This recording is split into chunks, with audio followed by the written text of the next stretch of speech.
இந்த வீடியோவில் நம்ம ngSwitch பற்றி பார்க்கலாம். ngSwitch வந்து ngIf மாதிரி ஒரு டைரக்டிவ் தான். ஸோ இந்த ngSwitch என்ன பண்ணும் அப்படின்னா, இது வந்து எலிமெண்ட்டை வந்து ஹைட் பண்ணும் அண்ட் ஷோ பண்ணும். ஆனால் எப்படி அப்படின்னா, நம்ம கொடுக்குற கண்டிஷனுக்கு டிபெண்ட் பண்ணி, ஓகேவா, அந்த கண்டிஷனுக்கு ஏற்ற மாதிரி தான் ngIf மாதிரி தான். ஆனால் இதில் என்ன அப்படின்னா, நம்ம மல்டிபிள் வேல்யூஸை வந்து நம்மளால் மேட்ச் பண்ண முடியும், கம்பேர் பண்ண முடியும். ஸோ அந்த மல்டிபிள் வேல்யூஸில் எந்த வேல்யூ மட்டும் மேட்ச் ஆகுதோ நம்மளுக்கு அந்த வேல்யூவோட டிவை மட்டும் என்ன பண்ணும் அப்படின்னா டிஸ்பிளே பண்ணும். ஸோ வந்து இப்போ இது வந்து மேட்ச் இல்லை, எந்த வேல்யூவோட மேட்ச் இல்லை அப்படின்னா, ஒன்று நம்ம வந்து எந்த டிவ்வுமே டிஸ்பிளே பண்ணாமல் இருக்கலாம். இல்லை நம்மளுக்கு வேணும் அப்படின்னா, எந்த டிவ்வுமே மேட்ச் இல்லை அப்படின்னா நம்ம வந்து டிஃபால்ட்டாக ஒரு வந்து டிவ்வை நம்ம காமிக்கலாம். அதுக்கு வந்து நம்ம ngSwitch டிஃபால்ட் டைரக்டிவ் வந்து யூஸ் பண்ணுவோம். ஸோ இதுவும் வந்து அந்த ngSwitchக்குள்ளே தான், அந்த லுக்குள்ளே தான் வரும். ஸோ எக்ஸாம்பிளுக்கு எப்படின்னா, இப்போ வந்து நான் ஒரு 3 டெக்ஸ்ட் இருக்குது. ஒன்று எல்லோ, ஒன்று வந்து க்ரீனு, ஒன்று வந்து ரெட். நான் வந்து என்ன பண்ணுறேன்னா, ஏதாவது எரர் ஹேப்பன் ஆயிடுச்சுன்னா நான் ரெட் கலர் டெக்ஸ்ட் காமிக்கணும். ஏதாவது வார்னிங்னா நான் எல்லோ கலர் டெக்ஸ்ட் காமிக்கணும். ஏதாவது ஒரு சக்ஸஸ் அப்படின்னா நான் க்ரீன் கலர் டெக்ஸ்ட் காமிக்கணும். இது எதுவுமே மேட்ச் இல்லைனா நோ மேட்ச் அப்படின்ற டெக்ஸ்டாவது காமிக்கணும். இல்லை ஏதாவது ஒரு கலர் டெக்ஸ்டாவது நான் காமிக்கணும். ஸோ இதுதான் வந்து பண்ணணும். ஸோ இப்படி பண்ணணும்னா நம்ம என்ன பண்ணணும், ngSwitch தான் யூஸ் பண்ணுவோம். ஸோ ngSwitch யூஸ் பண்ணி நம்ம என்ன பண்ணலாம் அப்படின்னா, அங்கே கண்டிஷன் வந்து நம்ம செக் பண்ணிக்கலாம். அது வந்து எரரா, சக்ஸஸாக, இல்லை வார்னிங்கானு. ஸோ அதுக்கேற்ற மாதிரி வேல்யூஸை நம்ம ப்ராப்பர்ட்டி மூலமாக பாஸ் பண்ணி நம்ம என்ன பண்ணலாம் அப்படின்னா, எந்த டிவை ஷோ பண்ணணும் அப்படின்றத நம்ம ngSwitchல வந்து வேல்யூவை பாஸ் பண்ணலாம். இப்போ வந்து இது தியரிட்டிக்கலாக எப்படி அப்படின்னு உங்களுக்கு ஒரு ஐடியா கிடச்சிச்சு இல்லையா? இதே நம்ம ப்ராக்டிக்கலாக எப்படி இதை பண்ணலாம் அப்படின்றத பார்ப்போம். இப்போ நம்ம இதை எப்படி ப்ராக்டிக்கலாக பண்ணலான்னு பார்ப்போம். இப்போ நான் என்ன பண்ணுறேன்னா, என்னோடய ப்ராஜெக்டில் வந்து நான் app.component.ts அப்படின்னு சொல்லி இந்த இந்த கண்ட்ரோலருக்குள்ளே போய்க்கிறேன். இந்த கண்ட்ரோலரில் போய் நான் என்ன பண்ணுறேன்னா, ஒரு ப்ராப்பர்ட்டி இங்கே டிஃபைன் பண்ண போகிறேன். ஸோ அந்த ப்ராப்பர்ட்டியை வந்து நான் பப்ளிக்கில் டிஃபைன் பண்ண போகிறேன். ஸோ பப்ளிக்னு கொடுத்துக்கோங்க. இது ப்ராப்பர்ட்டிக்கு வந்து நான் கலர்னு கொடுத்துக்கிறேன். அண்ட் வந்து இதுக்கு வந்து டைப் வந்து நான் எனின்னு கொடுத்துக்கிறேன். அண்ட் ஈக்குவல் டு கொடுத்துட்டு நான் இனிஷியலாக என்ன பண்ணுறேன் அப்படின்னா ரெட் அப்படின்னு கொடுக்குறேன். ஓகேவா, இப்போ எனக்கு என்னாச்சு, கலரு எனி ரெட். ஓகேவா, இந்த கலருன்ற ப்ராப்பர்ட்டிக்கு ரெட் அப்படின்ற ஒரு ஸ்ட்ரிங்கை நான் அசைன் பண்ணியிருக்கேன். ஸோ நெக்ஸ்ட்டு இதை சேவ் பண்ணிக்கோங்க. ஒன்ஸ் இது சேவ் ஆனதுக்கப்புறம் app.component.html போய்க்கோங்க. இங்கே போயிட்டு நம்ம ஃபஸ்ட்டு ஒரு டிவ் போட்டுருவோம். ஓகேவா, இதுதான் வந்து மெயின் டிவ்வாக நீங்கள் வச்சுக்கோங்க. இந்த டிவ்வுக்குள்ளே வந்து நீங்கள் ஃபஸ்ட்டு என்ன பண்ணுங்கள், ஓப்பன் அண்ட் ஸ்கொயர் ப்ராக்கெட். இது என்னென்னு சொல்லுவோம், நம்ம ப்ராப்பர்ட்டி பைண்டிங்னு சொல்லுவோம். ஆங்குலரில் ஓப்பன் அண்ட் ஸ்கொயர் ப்ராக்கெட்டுக்குள்ளே நம்ம கொடுக்குற ஒரு மெத்தடையோ ப்ராப்பர்ட்டியோ நம்ம என்ன சொல்லுவோம் அப்படின்னா, நம்ம வந்து ப்ராப்பர்ட்டி பைண்டிங்னு சொல்லுவோம். ஸோ இந்த ப்ராப்பர்ட்டி பைண்டிங் மாதிரி நம்ம வந்து ஓப்பன் ப்ராக்கெட், ஸ்கொயர் ப்ராக்கெட் வந்து இப்படி கொடுத்துக்கோங்க. இதுக்குள்ளே என்ன பண்ணுங்கள், என்ன வந்து ஸ்மாலாக போட்டுக்கோங்க, ngSwitch. எஸ் வந்து எப்போவுமே கேப்ஸில் இருக்கணும் சுவிட்சுக்கு. ஓகேவா, இங்கே வந்து SWITCH.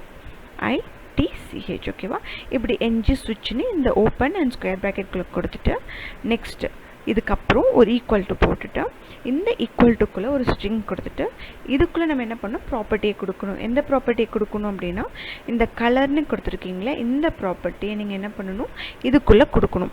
So COLOR. இப்போ இந்த கலர்ன்ற ப்ராப்பர்ட்டியை இங்கே கொடுத்தாச்சு. நெக்ஸ்ட் என்ன பண்ணணும் அப்படின்னா, இதுக்குள்ளே இன்னொரு டிவ் போட்டுக்கோங்க. ஸோ இந்த டிவ்வில் வந்து நம்ம என்ன பண்ண போகிறோம் அப்படின்னா, கேஸ் எழுத போகிறோம். கேஸ் நம்ம வந்து இப்போ நீங்கள் ஜாவா ஸ்கிரிப்டில் பார்த்தீங்க அப்படின்னா, நம்ம வந்து கண்ட்ரோலர் எழுதுவோம் இல்லையா, சுவிட்சுக்கு வந்து சுவிட்சுக்கு வந்து அந்த ப்ராப்பர்ட்டி வேல்யூஸ் கொடுத்துட்டு அந்த ப்ராப்பர்ட்டி வேல்யூவில் என்ன வேல்யூ வரும்னு நம்ம கேஸில் எழுதுவோம். ஸோ சேம் தான் அதே மாதிரிங்க. ஸோ சாரி ஓகே, இங்கே என்ன பண்ணுங்கள், ஒரு ஸ்டார். இது வந்து ஒரு டைரக்டிவ் தான். இது சுவிட்சுக்குள்ளே வர டைரக்டிவ். நீங்கள் வந்து டேரெக்டாக ngSwitch கேஸ் கொடுத்தீங்கன்னா ஒர்க் ஆகாது. ஃபஸ்ட்டு ஒரு மெயின் டிவ் போட்டு அதுக்குள்ளே ஃபஸ்ட்டு சுவிட்சை வந்து நம்ம எது வந்து சுவிட்சுக்கு நம்ம எந்த ப்ராப்பர்ட்டி அசைன் பண்ணுறோன்னு அசைன் பண்ணிக்கணும். அதுக்கப்புறம் அதுக்குள்ளே ஒரு டிவ் கொடுத்துட்டு இதுலேயும் எஸ் கேப்ஸ் தான் வரணும், ஸ்விட்ச். இதில் வந்து சி கேப்ஸ் வரும், கேஸ். இதுதான் கேஸ். இங்கே என்ன கேஸ் அப்படின்னா, கேஸ் ஈக்குவல் டு கொடுத்துட்டு 2 ஸ்ட்ரிங் வந்துருச்சு. அந்த 2 ஸ்ட்ரிங்குள்ளே சிங்கிள் ஸ்ட்ரிங் கொடுத்துக்கோங்க. ஓகேவா, இந்த சிங்கிள் ஸ்ட்ரிங்குள்ளே ரெட். ஸோ எனக்கு இந்த கலரில் ப்ராப்பர்ட்டியில் ரெட்டுன்ற வேல்யூ இருந்துச்சுன்னா எனக்கு இந்த டிவ்வில் இருக்க வேல்யூ என்ன ஆகணும், டிஸ்பிளே ஆகணும். ஸோ நான் இப்போ என்ன ஸ்ட்ரிங் கொடுக்க போகிறேன்னா, யா picked red color. Okay, so once வந்து இந்த ப்ராப்பர்ட்டியில் வந்து ரெட்டுன்னு இருந்துச்சுன்னா இங்கே சுவிட்ச் கேஸில் பார்க்கும், ரெட்டாக இருந்தால் உங்களுக்கு இந்த டிவ் காமிக்கும். ஓகேவா, இன்னொரு டிவ் போட்டுப்போம். இப்போ இந்த டிவ்வில் பார்த்தீங்க அப்படின்னா இந்த சேம் ஸ்டார் போட்டுக்கோங்க, தென் என்ஜி கொடுத்துக்கோங்க, தென் எஸ் வந்து கேப்ஸில் கொடுங்க, ஸ்விட்ச். ஓகேவா, ஸ்விட்ச்னு ரைட் பண்ணிவிட்டு தென் சுவிட்சுக்கு அப்புறம் சிஏ கேப்ஸில் கொடுங்க. ஓகேவா, ஈக்குவல் டு கொடுத்தீங்கன்னா ஸ்ட்ரிங், இந்த ஸ்ட்ரிங்குள்ளே ஒரு சிங்கிள் ஸ்ட்ரிங் வரும் இல்லையா, அந்த சிங்கிள் ஸ்ட்ரிங் கொடுத்துட்டு இதில் வந்து நான் ப்ளூ அப்படின்னு கொடுக்குறேன். ஓகேவா, ஸோ இங்கே என்ன வரும், யூ பிக்ட்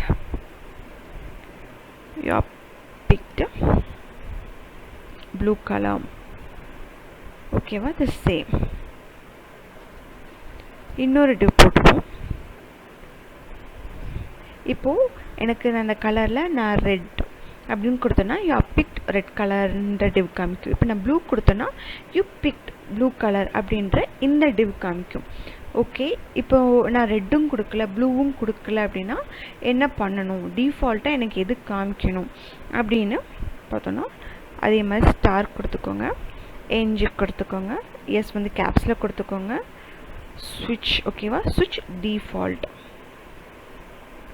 ஓகேவா, டி வந்து கேப்ஸில் இருக்கணும், டிஃபால்ட். இதை மட்டும் கொடுத்தா போதும். இதுக்கு வந்து ஈக்குவல் டு கொடுத்து நம்ம எந்த ஸ்ட்ரிங் கொடுக்க வேணாம். ஸோ இதுக்குள்ளே நம்ம என்ன பண்ண போகிறோம்னா பிக் அகெயின் அப்படின்னு ஒரு டெக்ஸ்ட் கொடுக்க போகிறோம்.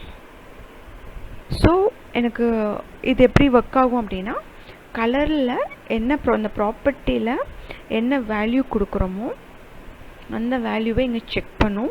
ஸோ அந்த வேல்யூ இதுக்கு மேட்ச் ஆச்சு அப்படின்னா அந்த வேல்யூவை நம்மளுக்கு டிஸ்பிளே பண்ணும். அந்த எந்த வேல்யூமே நம்மளுக்கு மேட்ச் ஆகலை அப்படின்னா டிஃபால்ட்டில் என்ன வேல்யூ இருக்கோ நம்மளுக்கு அதை ஷோ பண்ணும். இப்போ நம்ம போய் ப்ரௌசரில் பார்ப்போம் இது எப்படி ஒர்க் ஆகுதுன்னு. இப்போ நீங்கள் ப்ரௌசரில் வந்து ரன் பண்ணி பார்த்தீங்கன்னா என்ன இருக்குது, யூ பிக்ட் ரெட் கலர்னு இருக்குது. நம்ம யூ பிக்ட் ப்ளூ கலர் போட்டோம் அது இல்லை, அதுக்கப்புறம் டிஃபால்ட் போட்டோம் அது இல்லை. ஏன்னா நம்ம ப்ராப்பர்ட்டியில் என்ன கொடுத்துருக்கோம், ரெட்டுன்னு கொடுத்துருக்கனால அது எதுக்கு மேட்ச் ஆகிருக்கு, அந்த ரெட்டுவுக்கு மேட்ச் ஆகி அந்த கேஸில் மேட்ச் ஆகி எங்கே டிஸ்பிளே ஆகிருக்கு. சரி, நம்ம இப்போ ப்ளூன்னு மாற்றி பார்ப்போம் என்ன ஆகுதுன்னு பார்ப்போம். ஓகேவா, இப்போ இன்னும் உங்களுக்கு வந்து விஷுவலாக நல்லா தெரியும்னா ஜஸ்ட் வேணால் நம்ம இங்கே வந்து கலர் கொடுத்துப்போம், ஸ்டைல் கொடுத்து. இப்போ நான் இன்லைன் கலரே கொடுத்துக்கிறேன். ஓகேவா, உங்களுக்காக கொஞ்சம் இன்னும் பெட்டராக அண்டர்ஸ்டாண்டிங் ஆகிறதுக்காக கலர்னு கொடுத்துட்டு அந்த கலரில் நான் என்ன பண்ணுறேன்னா இங்கே ரெட். ஓகேவா, ஸோ இது வந்து கலர் ரெட்டாக. தென் நெக்ஸ்ட் வந்து பார்த்திங்கன்னா ஸ்டைல் கொடுத்துக்கோங்க, அதே டிவுக்குள்ளே ஸ்டைலுன்னு கொடுத்துட்டு உங்களுக்கு இன்னும் பெட்டராக அண்டர்ஸ்டாண்ட் ஆகணுன்றதுக்காக தான் இந்த கலர் கொடுக்குறேன், வேறு ஒன்றும் இல்லை. கலர்னால் அது வந்து டெக்ஸ்ட்டோட கலர் தான் எடுத்துக்கும், டெக்ஸ்ட் மட்டும்தான் கலர் மாறும், பேக்ரவுண்ட் கலர்லாம் மாறாது. ஓகேவா, இது வந்து நான் ப்ளூன்னு கொடுத்துக்கிறேன். ஓகேவா, ஓகே. இப்போ நமக்கு எதுவுமே இல்லை அப்படின்னா என்ன பண்ணிக்கலாம், நம்ம வந்து என்ன கலர் கொடுக்கலாம் அப்படின்னா நம்ம ஆரஞ்சு கலர் அந்த மாதிரி ஏதாவது ஒரு கலர் வந்து கொடுத்துக்கலாம். ஓகேவா, கலர் ஆரஞ்சு. ஓகேவா, ஸோ இதையும் நம்ம இங்கே ஆட் பண்ணியிருக்கோம் இன்னும் பெட்டராக வந்து நம்மளுக்கு விசிபிளாக புரியறதுக்கு. இப்போ வந்து நான் இங்கே என்ன பண்ணுறேன், இங்கே போய் ப்ளூன்னு மாற்றுறேன். ஓகேவா, இப்போ எனக்கு ப்ராப்பர்ட்டியோட வேல்யூ என்ன, இப்போ எனக்கு ப்ளூன்னு இருக்குது. ஸோ இது எனக்கு ப்ளூன்னு இருந்துச்சு அப்படின்னா எனக்கு எதை காமிக்கணும், யூ பிக்டு ப்ளூ கலர்னு இந்த ப்ளூ டெக்ஸ்ட்டை காமிக்கணும். கரெக்டாக இப்போ நம்ம போய் பார்ப்போம். ஓகேவா, இப்போ பார்த்தீங்கன்னா யூ பிக்டு ப்ளூ கலரில் மாதிரி இருக்கா. ஸோ நம்ம என்ன கொடுத்துருக்கோம் ப்ராப்பர்ட்டியில் ப்ளூ, ஸோ அதனால் அந்த கேஸ் மேட்ச் ஆகி நம்மளுக்கு ப்ளூ கலர் வந்திருக்கு. இப்போ வந்து நம்ம ரெட்டும் கொடுக்காம ப்ளூவும் கொடுக்காம சம் மோர் டெக்ஸ்ட் கொடுத்தோம் அப்படின்னா அது இந்த டிஃபால்ட் மெசேஜ் காமிக்குதான்னு ஒரு டைம் செக் பண்ணிக்கலாம். ஓகேவா, இப்போது நம்ம வந்து app.component.tsக்குள்ளே போயிட்டு ப்ளூவும் இல்லை ரெட்டும் இல்லை, நான் சம் மோர் எல்லோ அப்படின்ற ஒரு கலர் கொடுக்குறேன். ஸோ இப்போ என்ன ஆகாது அப்படின்னா சுவிட்ச் கேஸ் வரும், மேட்ச் ஆகுதான்னு பார்க்கும், எதுக்குமே மேட்ச் ஆகுது. ஸோ என்ன பண்ணும், டிஃபால்ட்டில் இருக்க பிக் அகெயின் அப்படின்னு இந்த டெக்ஸ்ட் நம்மளுக்கு ஆரஞ்சு கலரில் காமிக்கணும். ஓகேவா, இப்போ போய் பார்க்கலாம் ப்ரௌசரில். இப்போ பாருங்கள் பிக் அகெயின் அப்படின்னு நம்மளுக்கு ஆரஞ்சு கலர் டிஸ்பிளே இருக்குது. ஏன் அப்படின்னா நம்ம டெக்ஸ்ட்லாம் கொடுத்த எல்லோ. ஸோ நம்ம அங்கே மேட்ச் கேஸில் எதுவுமே மேட்ச் ஆகலை. ஸோ என்ன ஆகிடுச்சு, டிஃபால்ட்டில் என்ன மெசேஜ் இருக்கோ நம்மளுக்கு அது காமிச்சிருச்சு. ஸோ இப்படி தான் வந்து ngSwitch ஒர்க் ஆகும். இதில் உங்களுக்கு ஏதாவது டவுட்னா நீங்கள் கமெண்ட் செக்ஷனில் வந்து கமெண்ட் பண்ணுங்கள். உங்களுக்கு இந்த வீடியோ யூஸ்ஃபுல்லாக இருந்துச்சு அப்படின்னா லைக் பண்ணுங்கள், சப்ஸ்கிரைப் பண்ணுங்கள், பெல் ஐக்கான் கிளிக் பண்ணுங்கள். தேங்க்ஸ் ஃபார் வாட்சிங்.